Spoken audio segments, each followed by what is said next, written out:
Hello everyone, welcome to our YouTube channel and on attending and today topic is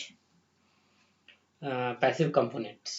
okay, तो इस passive components में जो हमारा syllabus है वो resistor, capacitor and inductor. But आज के क्लास में जो हम लोग पढ़ेंगे वो डिफिनीशंस, रेसिस्टर्स के बारे में पढ़ेंगे, डिफिनीशन, सिंबल, यूनिट, इसके टाइप्स एंड कैरेक्टरिस्टिक एंड इसके कंस्ट्रक्शंस को देखेंगे। फिर इसे स्टार्ट करने से पहले अब अपना सिलेबस कोड मिला ले, that is 1638402 and especially made for those student who is studying in fourth semester of diploma in with the branch of electronics and communication engineering।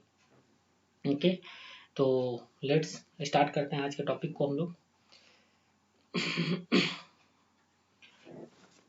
हमारा यहाँ का आज का टॉपिक है वो components, type of components, passive components. Actually हमारा जो unit में पढ़ना है वो हमको क्या पढ़ना है, पैसिव कंपोनेंट्स। और हम जानते हैं कि कंपोनेंट्स दो प्रकार के होते हैं, एक क्या एक्टिव और दूसरा पैसिव। ठीक, पैसिव और एक्टिव में थोड़ा सा क्वाइट डिफरेंस है, उस डिफरेंस को हम लोग आगे देखेंगे, उसके बाद पैसिव को कंटिन्यू करेंगे। पैसिव सबको जानते हैं क्या होता है, आर सी और एल, मतलब क्या, रेसिस्टर, कैपेसिटर और इंडक्टर। ये हमारा क्या है, पैसिव एलिमेंट है। और इसके अलावा जो भी एलिमेंट्स आपको देखने को मिलता है, कंपोनेंट जो भी आपको मिलेगा वो क्या होगा, एक्टिव होगा। जैसे डायोड हो गया, ट्रांजिस्टर हो गया, एफईटी हो गया और यूजीटी हो गया, बीजेटी हो गया, एससीआर हो गया, इंटीग्रेटेड सर्किट्स हो गया। ये जितने भी आपको सब कैटेगरीज जो आते हैं वो किस में आते हैं, एक्टिव में। क्वाइट डिफरेंस है, इन दोनों के डिफरेंस को हम लोग देखते हैं कि पैसिव और एक्टिव। पैसिव में देखते हैं पहले, पैसिव एलिमेंट यूटिलाइज पावर और energy in the circuit, but active elements होता है वो क्या है, active element, active components deliver power और energy to the circuit. First difference है। सेकंड डिफरेंस क्या था कि ये पैसिव है, एनर्जी को स्टोर करता है।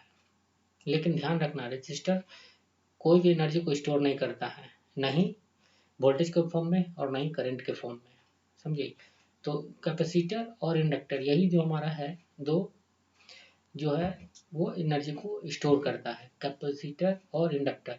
रेसिस्टर हमारा क्या करता है, डिसिपिएट करता है। ठीक, तो एक्टिव के कंडीशन अगर देखें सेम में, तो प्रोड्यूस एनर्जी, जहाँ ये एनर्जी को स्टोर कर रहा था, ये क्या करता है, एनर्जी को प्रोड्यूस करता है, समझिए। किस फॉर्म में, तो वोल्टेज के फॉर्म में है, करंट के फॉर्म में। बहुत सारा यूज है इस एक्टिव का, जहाँ आप एम्पलीफायर में देखेंगे, ऑसिलेटर्स में देखेंगे, बहुत सारा यूज है। वहाँ आप लोगों को समझ में आएगा कि कैसे ये प्रोड्यूस करता है एनर्जी को। ठीक, third one, they do not require any external source for the operation. इसको ऑपरेशन करने के लिए एक्सटर्नल सोर्स की आवश्यकता नहीं होती। और ये they require external source for the operation, इसको ऑपरेशन करने के लिए एक्सटर्नल सोर्स की, ये भी डिटेल में हम लोग आगे देखेंगे, समझे। क्योंकि ये इतना कह देना अपने आप में अधूरा है कि दे डू नॉट रिक्वायर और दे रिक्वायर, इसको डिटेल में पढ़ेंगे जब हम लोग सर्किट्स के बारे में देखेंगे, वहाँ कैसे हम लोग इसका सोर्स को यूज करते हैं, कैसे सोर्स को यूज नहीं करते हैं। अब हम आगे पैसिव के बारे में देखते हैं। पैसिव हमारा क्या है, एनर्जी एक्सेप्टर होता है, और एक्टिव हमारा क्या होता है, एनर्जी डोनर होता है। तो ये हमारा डिफरेंस है एक्टिव और पैसिव में। अब हम अपने टॉपिक की तरफ पढ़ते हैं, जो है पैसिव। पैसिव में हम लोग को सबसे पहले जो पढ़ना है वो है रेसिस्टर। रेसिस्टर, इसके नाम से ही पता चलता है कि यह है क्या, रेसिस्ट करना है। इसका प्रॉपर्टीज क्या है, रेसिस्ट करना है। किस चीज को, फ्लो ऑफ इलेक्ट्रिसिटी को रेसिस्ट करना है, किस में, सर्किट में, समझे।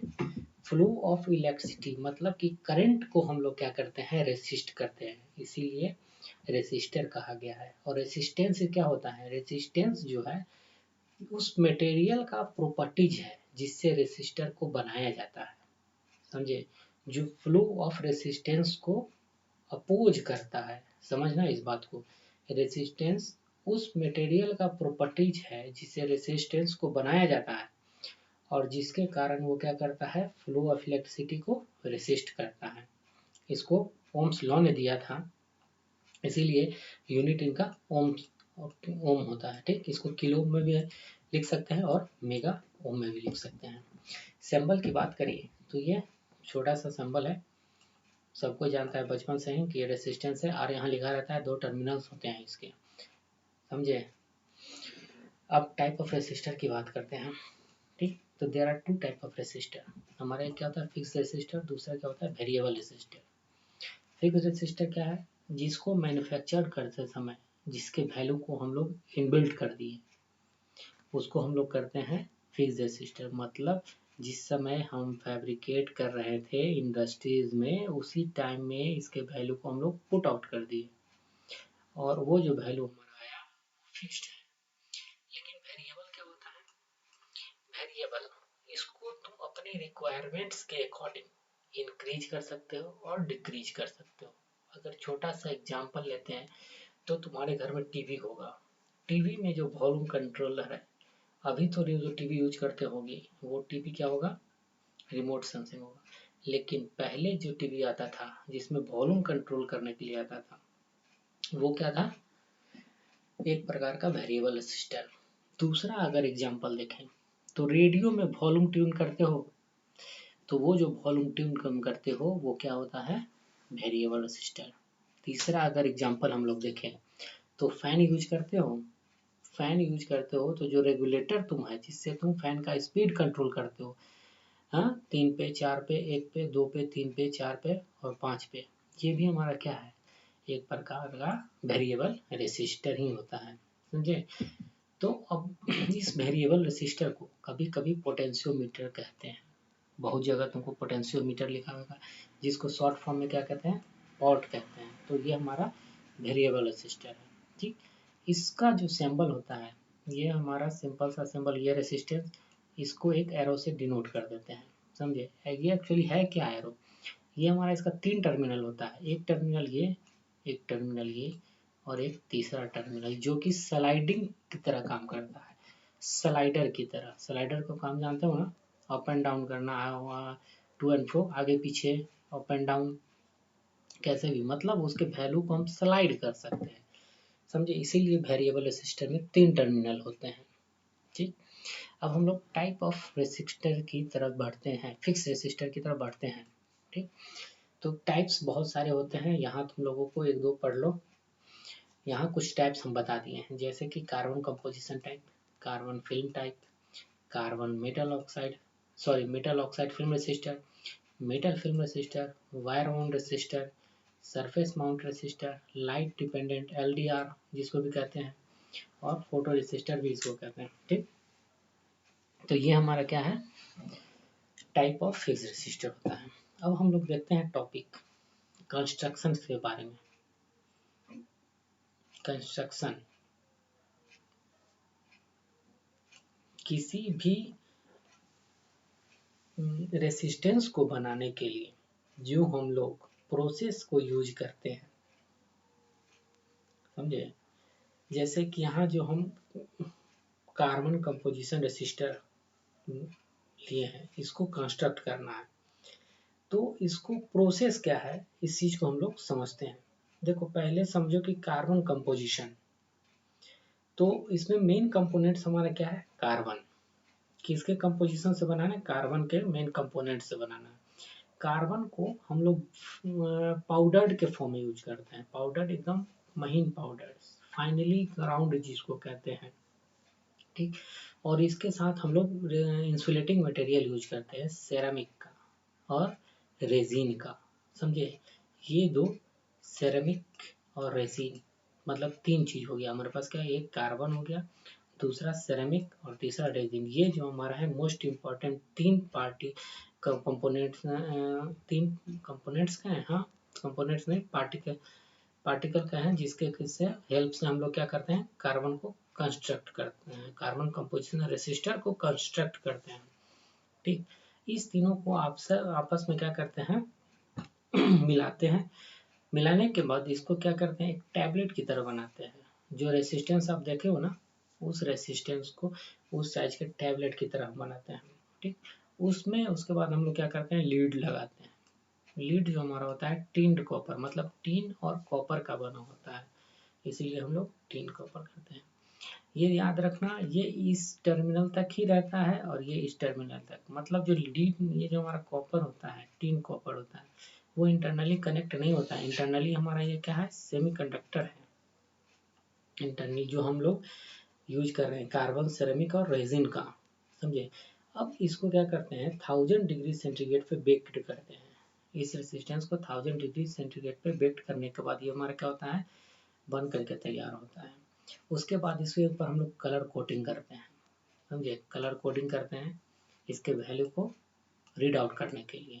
यहाँ जब इसको रीड आउट करने के लिए कलर कोडिंग कर देते हैं, तो इसके बाद इसको कोटिंग करते हैं। कभी कभी आपको कोटिंग लिखा हुआ मिलेगा और कभी कभी आपको क्या मिलेगा, कोटिंग लिखा हुआ मिलेगा और कभी कभी लेमिनेटेड लिखा हुआ मिलेगा, समझे। तो दोनों का काम एक ही है, कोटिंग करो या लेमिनेटेड करो, कोई फर्क नहीं पड़ता है। अब देखो कोटिंग क्यों करते हैं, कोटिंग करते हैं कि इसको एक्सटर्नल इफेक्ट से बचाने के लिए। किसी भी प्रकार का एक्सटर्नल इफेक्ट, जैसे इन्वायरमेंटल हो गया, हीट हो गया, या फिर डस्ट हो गया, या फिर रेन हो गया, अदर कोई भी कम इन्वायरमेंटल कंडीशन है, उस सब से बचाने के लिए। और इंटरनल इफेक्ट से भी बचाने के लिए, जैसे कि थर्मल हीट, ये इंटरनली यूज करते करते हीट हो गया, तो जिसके कारण हीट जनरेट करने लगेगा, ठीक। तो आसपास के जो भी कंपोनेंट्स होंगे वो भी इसके कारण क्या होंगे, अफेक्टेड होंगे। तो इन सब चीज़ों से बचाने के लिए इसको क्या किया जाता है, कोटेड किया जाता है। कोटेड करने के बाद इसका क्या होता है कि परफॉर्मेंस में हाई परफॉर्मेंस इसका अच्छा हो जाता है, समझे। तो एक ये भी फायदा है कोटेड करने का, ठीक। यहाँ तक प्रोसेस था कार्बन कंपोजिशन रेसिस्टर का। अब आगे अगर हम लोग देखते हैं तो कार्बन फिल्म रेसिस्टर, क्या देखते हैं, कार्बन फिल्म रेसिस्टर। एक्चुअली इसमें करते क्या है, एक कार्बन के फिल्म को हम लोग क्या करते हैं, सेरेमिक मटेरियल के ऊपर डिकम्पोज करते हैं। तो मतलब कि उसको डिपोजिशन करते हैं, समझे ना, डिपोजिटेड करते हैं या डिपोजिशन करते हैं। जैसे कि हमारे पास क्या है, एक सेरेमिक का कैरियर है, ये हमारे पास क्या है, एक सेरेमिक का कैरियर है, ठीक। इस सेरेमिक के कैरियर को बनाए और इसको बनाने के बाद हम क्या किए, इसके ऊपर कार्बन फिल्म डिपॉजिट किए। कैसे डिपॉजिट करेंगे वो देखते हैं। अभी इसको, जैसे कि हमारे पास हाइड्रोकार्बन्स होते हैं, समझे। हाइड्रोकार्बन्स, यहाँ देखो, एक इस लाइन को यहाँ पे माइंड करो। हमारे पास क्या है, हाइड्रोकार्बन गैस होता है, और जो उसमें बहुत सारा होता है, जिसमें एक मीथेन है, बेंजीन बेंजीन है, बहुत सारा है। अगर इसको हम 1000 डिग्री सेंटीग्रेड पे अगर पास करें ना, किसी भी मीथेन बेंजीन को 1000 सेंटीग्रेड पे, तो ये क्या करता है, ये डिकम्पोज कर देता है कार्बन, इसमें से अपने में से कार्बन को रिलीज करने लगता है, समझे। और कार्बन जो रिलीज हो जाता है ना, तो उसको कहीं ना कहीं डिकम्पोज होना चाहिए। तो उस जब ये रिलीज करते हैं यहाँ से, तो उस वहीं के उसी के पास से हम लोग क्या पास कराते हैं, एक सेरेमिक के रड को पास कराते हैं, ठीक। और ये जो सेरेमिक का रड जो पास होता है, इसके ऊपर क्या होना है, कार्बन फिल्म डिकम्पोज होने लगता है, और ये डिपोजिट होने लगता है, जिसके कारण से इसको क्या कहते हैं, कार्बन फिल्म। अब क्या है, इसमें ट्रिमिंग का एक प्रोसेस होता है। डिपोजिट हो गया, यहाँ तक समझ में आ गया सबको, कैसे किए, मीथेन को 1000 डिग्री सेंटीग्रेड पे हॉट गर्म किए, गर्म करने के बाद क्या करते हैं, इसको हम लोग क्या किए, उसके अंदर से एक सेरेमिक कैरियर को पास कराए, जिसके कारण से इसके ऊपर कार्बन डिपोजिट होना स्टार्ट हो गया। अब डिपॉजिट स्टार्ट हो गया, तो इसको हम लोग क्या किया, ट्रिम करने का एक प्रोसेस आता है। वो ट्रिम क्या है, कभी कभी हम डिपॉजिट करते करते वो क्या हो जाता है, डिपॉजिट करते करते कभी कहीं कोई लेयर थिक हो गया, तो उस थिक लेयर को हम लोग ट्रिम करके हटा सकते हैं। लेकिन यहाँ आप लोग देख रहे होंगे हेलिकल मैनर, ये क्या है, हेलिकल कट दिया हुआ है, मतलब तिरछा तिरछा कट दिया हुआ है। ये क्या हुआ है, ये किसको कट देना है, जो हम कार्बन जो डिपॉजिट किए हैं ना इसके ऊपर उसको हम लोग क्या करते हैं, कट करते हैं। अगर इस कट को हम लोग देखें तो क्या है, जैसे कि रिक्वायरमेंट हमको डिजायर्ड वैल्यू का होता है, समझे। हमको अगर 100 ओम का अगर रिक्वायरमेंट है, तो उसके अकॉर्डिंग हम ये कट करेंगे, ठीक। अगर हमको 1 किलो ओम का रिक्वायरमेंट है, तो उसके अकॉर्डिंग इसको हम कट करेंगे हेलिकल। तो ये इंडस्ट्रीज डिफाइन करता है कि कैसे इसको कट करना है, मतलब कि कितना लेयर कट करना है, कितना प्रोसेस में कितना नैनो सेकेंड्स में इसको कट करना है। ठीक, अगर हमको 2 किलो ओम का रिक्वायरमेंट है तो उसके अकॉर्डिंग हम इसको क्या करेंगे, डिकम्पोज करेंगे, सॉरी कट करेंगे। ठीक, तो ये हेलिकल मैनर इसलिए किया जाता है कि जो हमारा रेसिस्टेंस है वो डिजायर्ड वैल्यू का हमको मिल जाए। ठीक, ये सब करने के बाद इसके ऊपर हम लोग क्या करते हैं, कलर कोटिंग करते हैं। ठीक, कलर कोडिंग का सिंपल सा प्रोसेस है क्या, ये उससे हम लोग कलर इसके रेसिस्टेंस के वैल्यू को हम लोग मालूम कर लेते हैं, और कलर कोडिंग करने के बाद उसके बाद हम लोग क्या करते हैं, इसको कोटिंग करते हैं। कोटिंग से पहले हम लोग यहाँ पे लीड लगाते हैं, ठीक ना, लीड लगाते हैं, दोनों लीड इंटरनली कनेक्ट नहीं होता है आपस में, ये लीड इस टर्मिनल तक रहता है और ये लीड इस टर्मिनल तक रहता है। ये टिन और कॉपर का बना होता है, जो लीड हमारा होता है टिन और कॉपर का, इसीलिए इसको टिन कॉपर कहते हैं। ठीक, इसके अलावा जब इसको कोटिंग कर देते हैं तो कोटिंग का प्रोसेस हम अभी आपको बताए थे, कोटिंग क्यों किया जाता है, तो कोटिंग इसको इन्वायरमेंटल इफेक्ट से बचाने के लिए, या इसके अंदर जो हीट जनरेट हो रहा है उससे दूसरे एलिमेंट को इफेक्ट होने से बचाने के लिए किया जाता है, इसके परफॉर्मेंस को हाई करने के लिए किया जाता है। तो हमारा कार्बन फिल्म रेसिस्टर का ये कंस्ट्रक्शन है जिसको हम लोग कंप्लीट किए हैं आज। ठीक, अगर एक बार में आपको समझ में नहीं आया तो दोबारा वीडियो को देखो, दोबारा नहीं है तिबारा देखो, बस लाइन बाय लाइन पढ़ो। पीडीएफ को भी मैंने लाइन बाय लाइन लिखा है कि स्टेप बाय स्टेप आपको अच्छे से समझ में आएगा कि क्या है। ठीक, आगे की तरफ हम लोग बढ़ते हैं, कैरेक्टरिस्टिक ऑफ रेसिस्टर को देखते हैं। तो कैरेक्टरिस्टिक क्या होना चाहिए, कैरेक्टरिस्टिक टेम्परेचर कोफिशिएंट, मतलब कि अच्छा होना चाहिए। किसी भी रेसिस्टेंस को जब हम यूज करते हैं तो उसका कैरेक्टरिस्टिक अच्छा होना चाहिए, तभी तो हमारे सर्किट में ड्यूरेबल होगा, सर्किट हमारा जो होगा ड्यूरेबल होगा, परफॉर्मेंस उसका अच्छा होगा। जब हम इक्विपमेंट्स ही उसमें जो कंपोनेंट्स यूज कर रहे हैं वही अगर सही नहीं होगा तो सर्किट हमारा ड्यूरेबल नहीं होगा या फिर उसका परफॉर्मेंस अच्छा नहीं होगा। तो इसके लिए कैरेक्टरिस्टिक्स होना चाहिए। तो टेम्परेचर कोफिशिएंट, कैरेक्टरिस्टिक्स में पहला कुछ इंपॉर्टेंट पॉइंट है वो टेम्परेचर कोफिशिएंट है। ये क्या है, percentage change in resistance with respect to change in temperature. ठीक, दूसरा क्या हमारा वोल्टेज कोफिशिएंट, जैसे यहाँ पर चेंज टेम्परेचर के साथ ले रहे थे तो वहाँ टेम्परेचर को हटा करके सिर्फ वोल्टेज को कर देना है। ठीक, यहाँ देखो अल्फा को हम लोग क्या टेम्परेचर कोफिशिएंट से डिनोट करते हैं। आर हमारा क्या होता है, रेसिस्टेंस। T2 हमारा क्या है, टेम्परेचर 2 कह लो या फाइनल टेम्परेचर कहो। ठीक, हम यहाँ टेम्परेचर की बात कर रहे हैं, टेम्परेचर कोफिशिएंट, तो दो टेम्परेचर की यहाँ होगा, एक T2 और एक T1। T1 हमारा इनिशियल टेम्परेचर होता है।